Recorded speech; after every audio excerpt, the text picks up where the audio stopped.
നമസ്കാരം. ഏഷ്യാനെറ്റ് ഗൾഫ് ന്യൂസിലേക്ക് സ്വാഗതം. ബഹ്റിനിലെ ഓണാഘോഷങ്ങൾ സമാപിച്ചു. വിവിധ സ്ഥലങ്ങളിൽ നടന്ന ആഘോഷത്തിൽ കലാപരിപാടികളും അരങ്ങേറി. തൃശൂർ നിവാസികളുടെ കൂട്ടായ്മയായ സംസ്കാരയുടെ ഓണാഘോഷം ബാങ്സാങ് ടൈ ഹോട്ടലിൽ വെച്ച് നടന്നു. രാവിലെ മുതൽ വിവിധ കലാപരിപാടികൾ അരങ്ങേറി. ചടങ്ങിൽ പ്രസിഡന്റ് സുഗതൻ മുഖ്യപ്രഭാഷണം നടത്തി. മനസ്സിൽ അവന്റെ ഗൃഹാതുരത്വം വിളമ്പുന്ന ഏറ്റവും മഹത്തായ ഒരു ഉത്സവമായിട്ടാണ് കാണുന്നത്. ജനറൽ സെക്രട്ടറി സുനിൽ, പ്രഭാകരൻ, നന്ദകുമാർ, നാരായണൻകുട്ടി എന്നിവർ ചടങ്ങുകൾക്ക് നേതൃത്വം നൽകി. തുടർന്ന് നടന്ന ഓണസദ്യയിൽ 450ഓളം പേർ പങ്കെടുത്തു.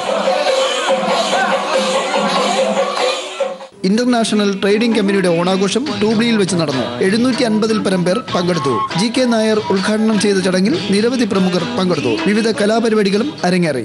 മലങ്കര കത്തോലിക് യൂത്ത് മൂവ്മെന്റിന്റെ ഓണാഘോഷം സൗത്ത് പാർക്ക് പ്രിയദർശിനി ഹാളിൽ വെച്ച് നടന്നു. ഓണസദ്യയോടൊപ്പം വിവിധ കലാപരിപാടികളും അരങ്ങേറി. കാസർഗോഡ് നിവാസികളുടെ കൂട്ടായ്മ അനാറത്ത് ഹാളിൽ വെച്ച് ഓണാഘോഷം സംഘടിപ്പിച്ചു. ഓണസദ്യയും വിവിധ കലാപരിപാടികളും അരങ്ങേറി. ബഹ്റിനിൽ നിന്നും സേതുരാജ് കടയ്ക്കൽ, ഏഷ്യാനെറ്റ് ന്യൂസ്.